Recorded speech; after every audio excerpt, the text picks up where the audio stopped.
இரட்சகரும் ஜீவனுமாய் இருக்கிற இயேசு கிறிஸ்துவின் நாமத்தில் உங்கள் யாவருக்கும் என் அன்பின் வாழ்த்துக்களை தெரிவித்துக் கொள்கிறேன்.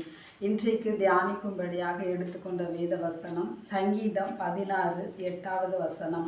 கர்த்தரை எப்பொழுதும் எனக்கு முன்பாக வைத்திருக்கிறேன், அவர் என் வலது பாரிசத்தில் இருக்கிறபடியால் நான் அசைக்கப்படுவதில்லை. நாம் எல்லாரும் தேவனுடைய பிள்ளைகளாய் இருக்கிறோம். கர்த்தரை எப்பொழுதும் நமக்கு முன்பாக வைத்து இருக்க வேண்டும்.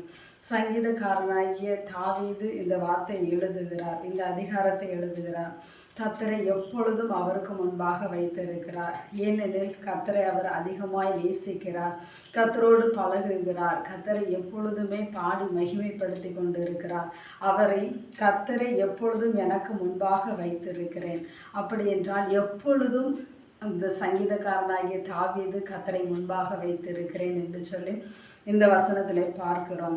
அது எப்படி என்றால், நாம் ஒரு பொருளை ஏதாவது ஒரு இடத்துல செட் பண்ணி வச்சிருந்தா அது அப்படியே நமக்கு முன்பாக இருக்கும். அதை போல ஆண்டவரை அவருக்கு முன்பாக வைத்திருக்கிறார். இந்த வசனத்திலே பார்க்கிறோம், கர்த்தர் எப்பொழுதும் எனக்கு முன்பாக இருக்கிறார் என்று சொல்லி எதிரே இல்லை.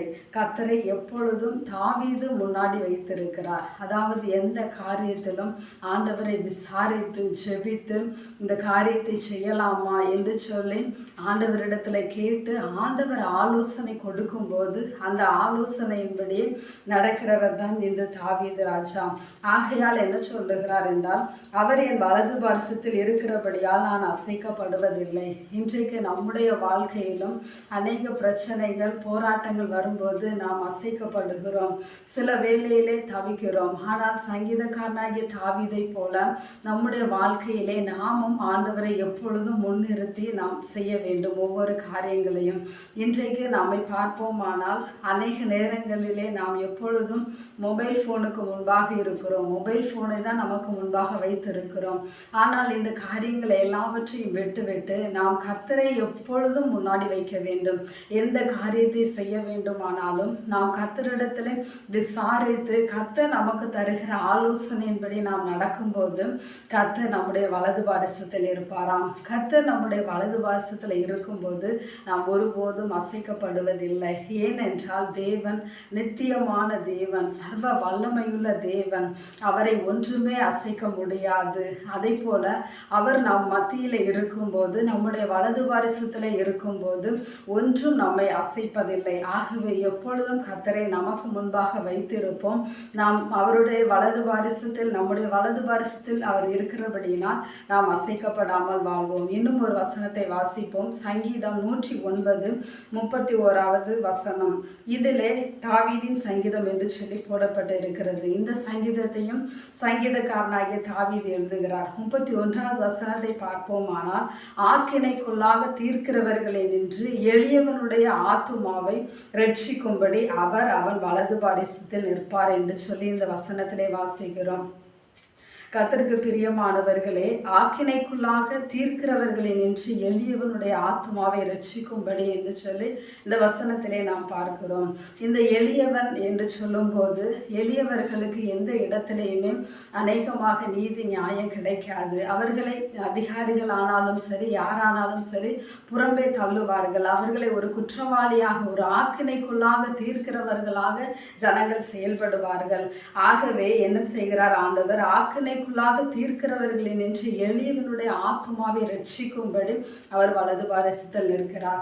வானத்தையும் பூமியையும் சகலத்தையும் உண்டாக்கின தேவன் எளியவனுக்கு உதவியாக இருந்து அவனுக்கு யாருமே சப்போர்ட் பண்ணுகிறது இல்லை.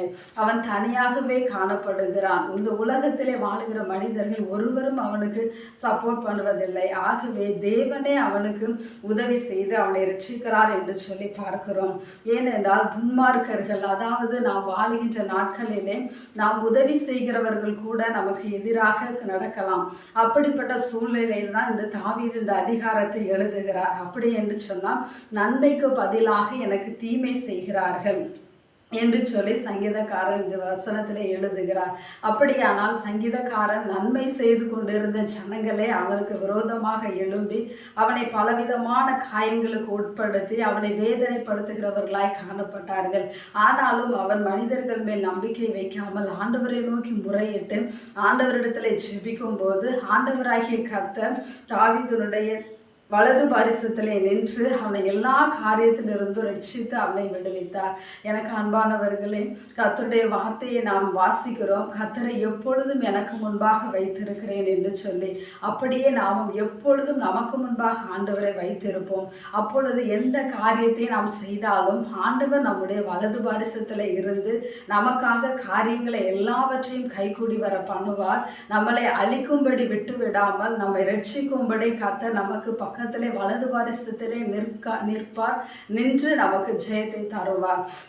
கர்த்தருடைய பிள்ளைகளே, நாம் இந்த வார்த்தையின்படியே நடப்போம். கர்த்தர் நம்மை ஆசீர்வதிப்பாராக. ஜெபிப்போமா?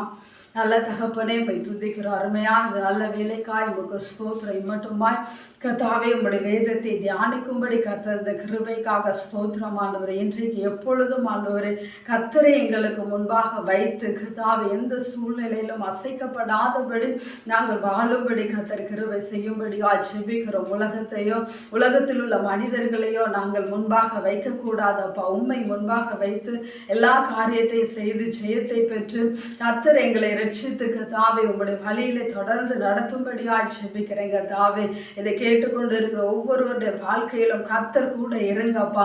உம்முடைய பிள்ளைகள் அசைக்கப்படக்கூடாது கர்த்தாவே. எந்த காரியத்திலும் கர்த்தர் கூட இருந்து அவர்களுக்கு ஜெயத்தை கொடுக்கும்படியாய் ஜெபிக்கிறேன் கர்த்தாவே. கர்த்தர் அப்படியே செய்யுங்கப்பா. எல்லா துதி கன மகிமை உமக்கே செலுத்துகிறேன். இயேசு கிறிஸ்துவின் மூலம் ஜெபிக்கிறேன் எங்கள் ஜீவனுள்ள நல்ல பிதாவே, ஆமென். கர்த்தர் தாமே இந்த வசனத்தின்படியே கர்த்தர் நம்முடைய வலது பாரிசத்தில் இருந்தால் நாம் அசைக்கப்படாமல் வாழ்வோம், கர்த்தருக்காக வாழுவோம். கர்த்தர் உங்களை ஆசீர்வதிப்பாராக. ஆமென்.